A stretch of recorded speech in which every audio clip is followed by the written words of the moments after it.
I've been camping more times than I can count, but one trip still haunts me. It was me, Ben, Alex, and Sarah, out in a remote part of the woods. We picked the spot because it was secluded, far from other campers, perfect for a peaceful weekend. We arrived late in the afternoon, and right away, something felt off. The forest was dead quiet. No birds, no animals, nothing. But we didn't think much of it. It was probably just the way the wind was, right? That night, we gathered around the campfire. The conversation was light, but I couldn't shake the feeling that something was wrong. Every now and then, I'd hear something, branches snapping or leaves crunching. But when I turned to look, there was nothing there. Still, that uneasy feeling lingered. Later, when I tried to sleep, I kept waking up, feeling like someone was watching me. I told myself it was just the dark, but every time I closed my eyes, I felt the weight of being watched. I spent hours staring into the shadows, unable to sleep. The next morning, we went for a hike. The deeper we went into the woods, the more isolated it felt. By the time we decided to head back, the sun was setting. That's when we started hearing it, the footsteps. At first, I thought it was just us moving through the brush, but they didn't match our pace.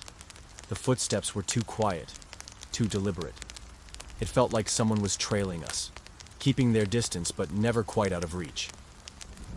I looked at Ben and Alex, but neither of them seemed to notice. Sarah, ahead of us, kept walking, unaware. We finally made it back to camp, but the feeling of being watched had only grown stronger. We didn't say much. We just sat around the fire trying to ignore the silence of the woods. Then we heard it. A voice, low, gravelly, barely a whisper at first. "Get out. Now." We froze. It wasn't an animal. It wasn't the wind. Someone, something, was out there. Ben stood up. "Who's there?" he called. But the woods answered with nothing. The voice came again, louder this time. "Leave. Now." I couldn't shake the feeling that we were in immediate danger. We grabbed our stuff, ready to leave. But when we looked at the tents, we noticed they were shifted slightly, like someone had been in them. That's when I saw it. A figure. Tall, thin, standing motionless between the trees, watching us. "Ben," I whispered. He looked, and his face went pale. Without saying a word, we all bolted. We grabbed what we could and ran through the woods, but the trees felt like they were closing in on us. Every snap of a twig made us jump. The figure wasn't following us, but I could still feel its presence, watching from the shadows. We didn't stop until we reached the car. We didn't even talk. We just drove away, the forest fading in the rearview mirror.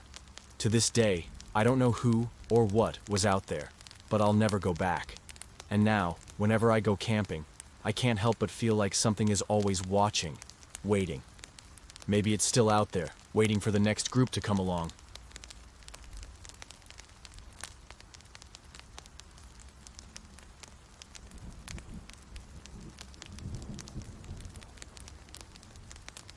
I've always been a bit skeptical when it comes to stories about Bigfoot, but after what happened on our camping trip, I can't deny what I saw.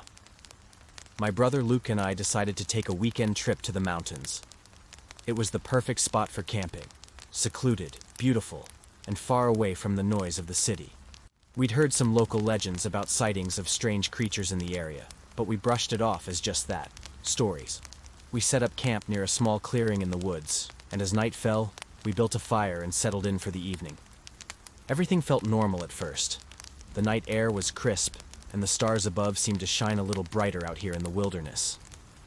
Around midnight, as we sat by the fire, I thought I heard something moving in the trees. It was subtle, just a rustling of leaves, but enough to get my attention. Luke didn't seem to notice, his eyes fixed on the flames. I stood up, scanning the dark forest. That's when I saw it. A massive shape moving between the trees, too large to be a bear, too tall to be a person. My heart froze. The creature stood upright, with long dark hair that blended with the shadows, and it moved with unnatural grace. For a split second, It looked directly at me with glowing eyes, and I could feel the chill of terror seep into my bones. "Luke," I whispered, my voice barely audible. "Luke, look." But when I turned back to point it out, it was gone. Luke gave me a puzzled look, probably thinking I was overreacting. "It's probably just an animal," he said, trying to reassure me, but the air felt wrong now, tense and heavy. For the rest of the night, we sat in silence, too afraid to sleep. Every rustle in the trees made my heart race, and every snap of a twig made me jump.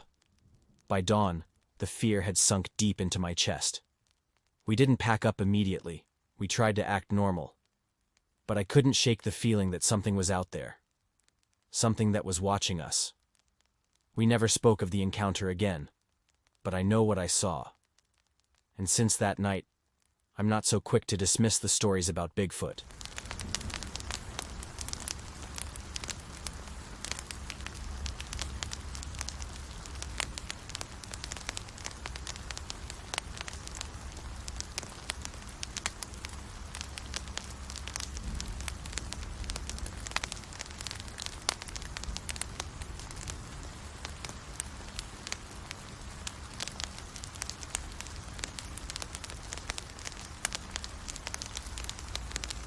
I never thought camping could be so unnerving until that weekend in the Pines.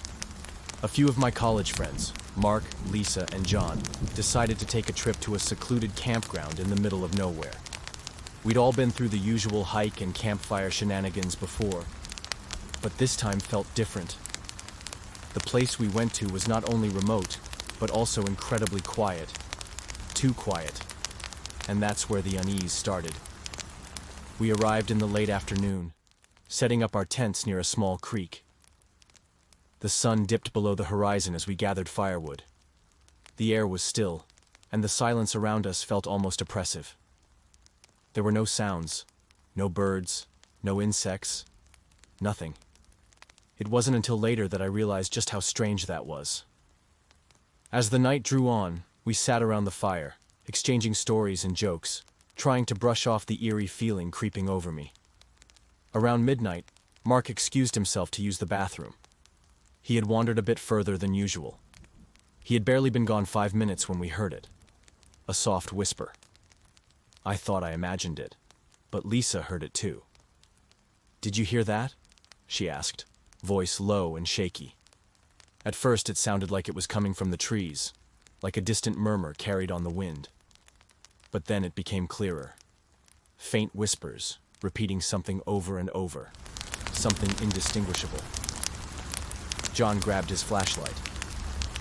"Maybe Mark's just messing with us," he said, but his voice was tight, unsure. I didn't think it was Mark. I had the unmistakable feeling that someone, or something, was out there in the dark, watching us. The whispering stopped suddenly, and the stillness that followed felt even more unnerving. Mark finally returned, looking visibly shaken. "There's something in the woods," he said, almost breathless. "I saw something move between the trees, but it wasn't human."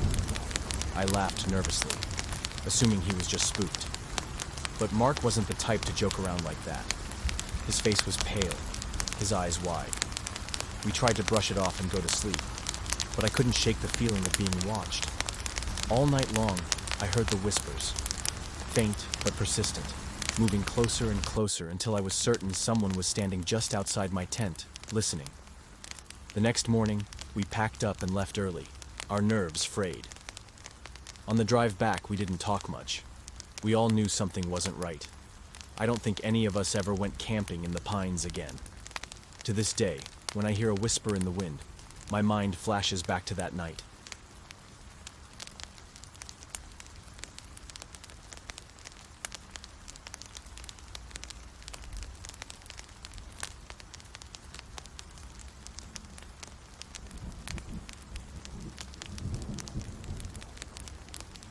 My crazy ex followed me into the mountains. I should have known something was wrong when Emily wouldn't stop texting me after I broke up with her. At first, it was just the usual stuff. Long messages about how she still loved me, how I was making a mistake. Then the tone changed. She started getting angry, accusing me of things I didn't do, saying I had ruined her life. Eventually, I blocked her number, hoping that would be the end of it. It wasn't. About a week later, she started showing up places. The grocery store, my gym, even outside my apartment. She never approached me, just watched. I told myself it was a coincidence, that she was just hurt and would move on. Then, one night, I woke up to find a note slipped under my door. I know where you go. That was when I got scared. I filed a police report, but they didn't take it seriously. Emily hadn't threatened me directly, and technically, she hadn't broken any laws. So I did the only thing I could think of. I left town for a while. My best friend Jake and I had been planning a week-long hiking trip in the Rockies. No cell service, no distractions, just nature. It seemed like the perfect escape. We drove out to the trailhead, parked the truck, and hiked deep into the mountains. By the second night, we were miles from civilization, camped beside a clear, cold stream. I finally felt like I could breathe again, until Jake nudged me by the fire. "Dude," he whispered, "I think someone's out there." I followed his gaze toward the tree line. At first, I saw nothing, then a flicker of movement, a figure standing just at the edge of the darkness, barely visible in the firelight. My heart stopped. It was Emily. She was wearing a hoodie and jeans, her long dark hair hanging loose around her face. She didn't move. She didn't say anything. She just stood there watching. "What the hell?" Jake muttered. "How did she—" Before he could finish, she turned and melted back into the trees. I was on my feet instantly. "Emily," I called out, but she was gone. Jake grabbed my arm. "Dude, what the fuck? How did she even find us?" I had no answer. I hadn't told anyone except Jake where we were going. My phone had been off since we got here. There was no way she should have known. But she did. The search. I grabbed my flashlight and started toward the trees. Jake hissed at me to stop, but I couldn't. I had to know what was going on. "Emily!" I shouted, sweeping the beam of light through the dense woods. "How did you get here?" Silence. Then, laughter. A low, eerie giggle that sent chills down my spine. I froze. That wasn't just Emily's laugh. There was something else. Another voice. Jake caught up to me, gripping my shoulder. "Dude, we need to go." More movement in the trees. Not just one person. Multiple. Branches snapped. Shadows shifted. Then the whispering started. It came from all around us. Soft, hushed voices, speaking too low to understand. But I recognized one of them. Emily. I shined my flashlight wildly, but I saw nothing except the endless stretch of trees. The whispering grew louder, overlapping, rising into a chaotic murmur that made my skin crawl. Then, silence. Jake yanked on my sleeve. "We're leaving. Now." I didn't argue. We turned and sprinted back toward camp, my heart hammering in my chest. Every nerve in my body was screaming at me to run faster, that something was right behind me. When we burst into our campsite, we didn't stop. We threw our gear into our packs, barely taking the time to zip them up. Then Jake stopped, staring at the ground. "Dude, look." I followed his gaze. There, in the dirt between our tents, were footprints. Bare footprints. Too small to be Jake's, too small to be mine, and they hadn't been there before. The descent. We left everything we couldn't carry and took off down the trail. We had planned to stay a week, but that didn't matter anymore. We just needed to get out. The hike back should have taken 4 hours. It took 6. Every so often we would hear something, twigs snapping, rustling in the underbrush, that damn whispering.